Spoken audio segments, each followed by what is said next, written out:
Hai hai hai semuanya. Dengan aku Yinta di sini. Nah, di sini siapa yang tahu apa itu konjungsi? Menurut ahli linguistik bahasa Indonesia, Abdul Chaer mendefinisikan konjungsi sebagai kata-kata yang menghubungkan satuan-satuan sintaksis baik antara kata dengan kata, antara frase dengan frase, antara klausa dengan klausa, ataupun antara kalimat dengan kalimat. Atau mungkin secara sederhana, konjungsi adalah kata penghubung atau kata sambung dalam suatu kalimat, baik secara lisan maupun tulisan. Nah, jenis konjungsi ada 4 nih teman-teman, yaitu konjungsi koordinatif, konjungsi korelatif, konjungsi subordinatif, dan konjungsi antar kalimat. Pada kali ini, kita akan membahas tentang konjungsi korelatif. Sebenarnya, apa sih konjungsi korelatif? Konjungsi korelatif berfungsi untuk menghubungkan dua kata, frasa, ataupun klausa yang memiliki status sintaktis yang sama.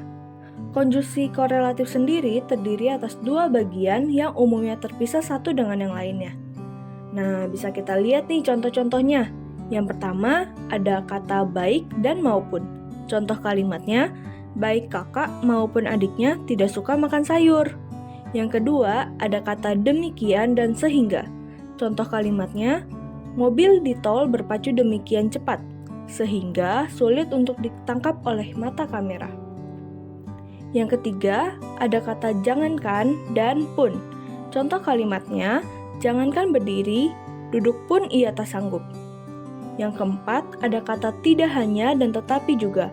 Contoh kalimatnya, seluruh karyawan tidak hanya harus setuju, tetapi juga harus patuh terhadap setiap aturan perusahaan.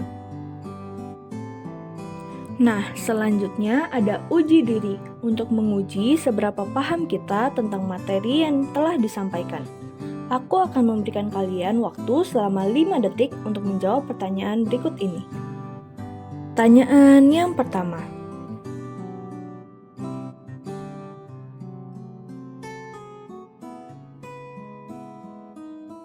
Nah, untuk pertanyaan ini, konjungsi korelatif dapat ditemukan di kata bukan hanya dan melainkan. Pertanyaan yang kedua.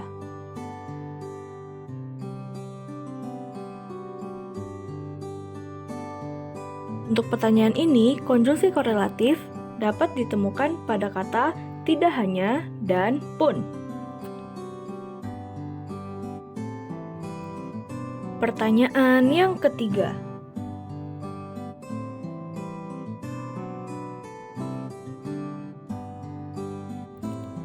Nah, untuk pertanyaan ini, konjungsi korelatif dapat ditemukan pada kata jangankan dan pun. Berikut ialah rincian jawaban dari ketiga pertanyaan di atas.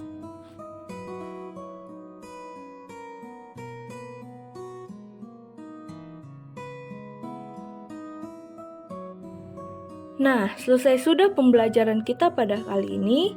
Jika ada pertanyaan, silahkan chat di kolom komen atau email ke yintadinata@gmail.com. Semangat belajar semuanya!